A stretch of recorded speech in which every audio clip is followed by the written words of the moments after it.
in states around the country to undermine the freedom to vote. Over 400 bills have been introduced, 28 have passed and been signed into law, and in Exhibit A is the one right here in the state of Georgia.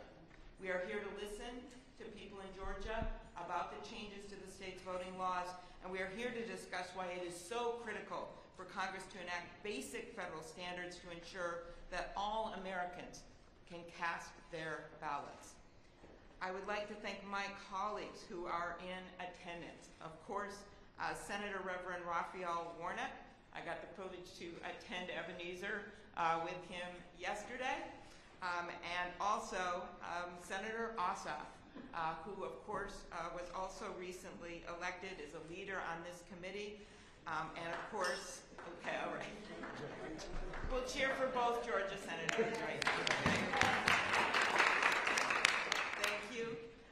And also with us today is Senator Merkley from the state of Oregon, who is the lead author of the For the People Act. And last but not least, Senator Padilla, who many of you know is the Secretary of State of California, incredibly knowledgeable on the area of voting rights, and took a red eye to get here today. So that is a long way from California. I'd also like to welcome the following leaders from the state of Georgia who are here with us today. Georgia Rep.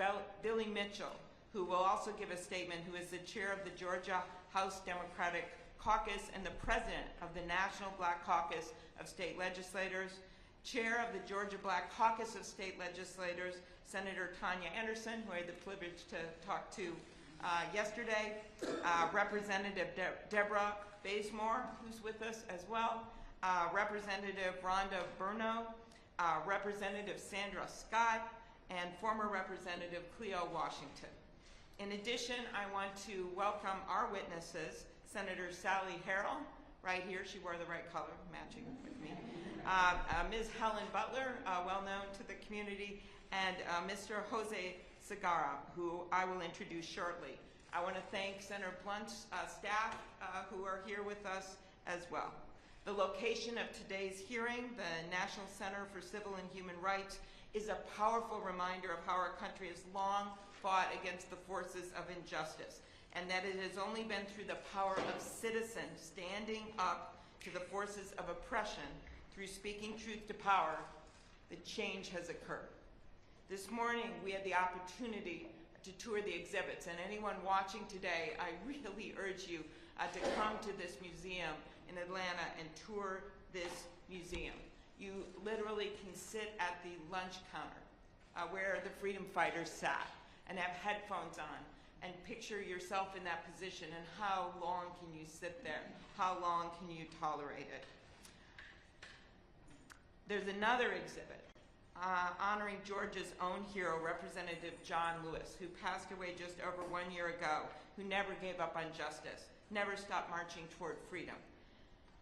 I've always been in awe of Congressman John Lewis, of his persistence, his resilience, his faith that the country could be better if only we put in the work.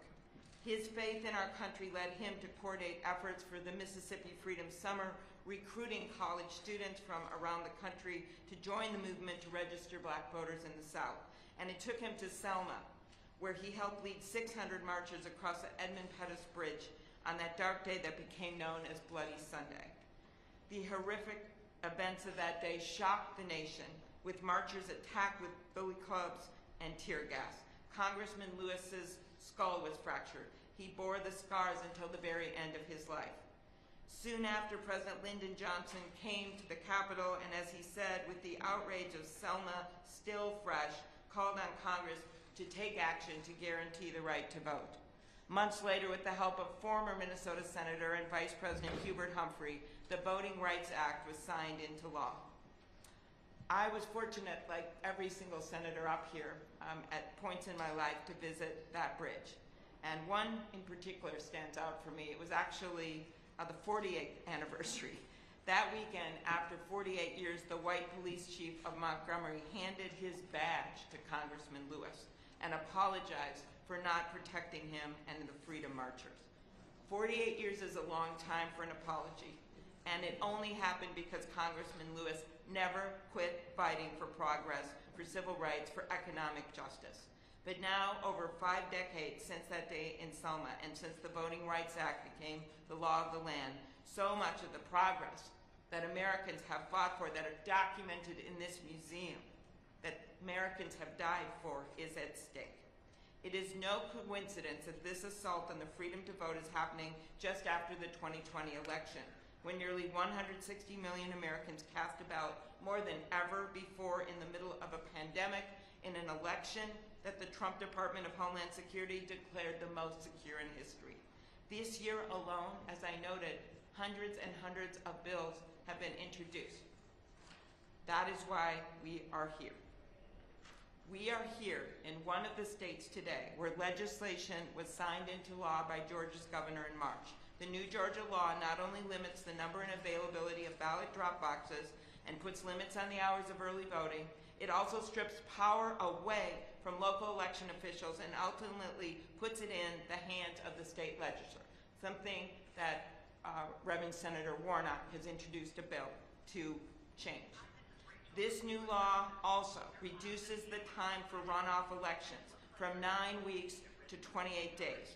And since Georgia law requires voters to be registered for at least 29 days before the election day, this means that previously unregistered voters won't be able to make their voices heard in the runoffs. Do you think it's a coincidence that it's 28 days for the runoff and then 29 days when you register? It's not one bit of coincidence.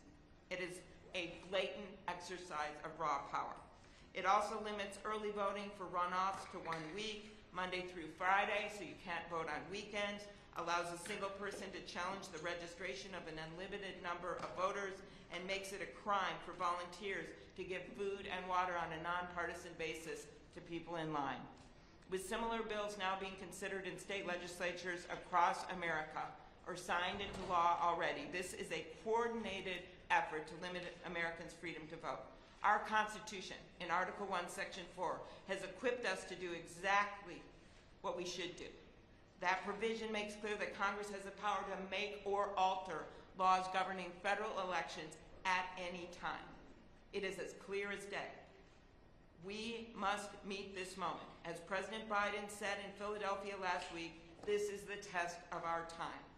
That is why we are here to hear firsthand about the attack on voting rights in Georgia, why we must pass the For the People Act, which we're all co-sponsors, of which Senator Merkley is the chief sponsor.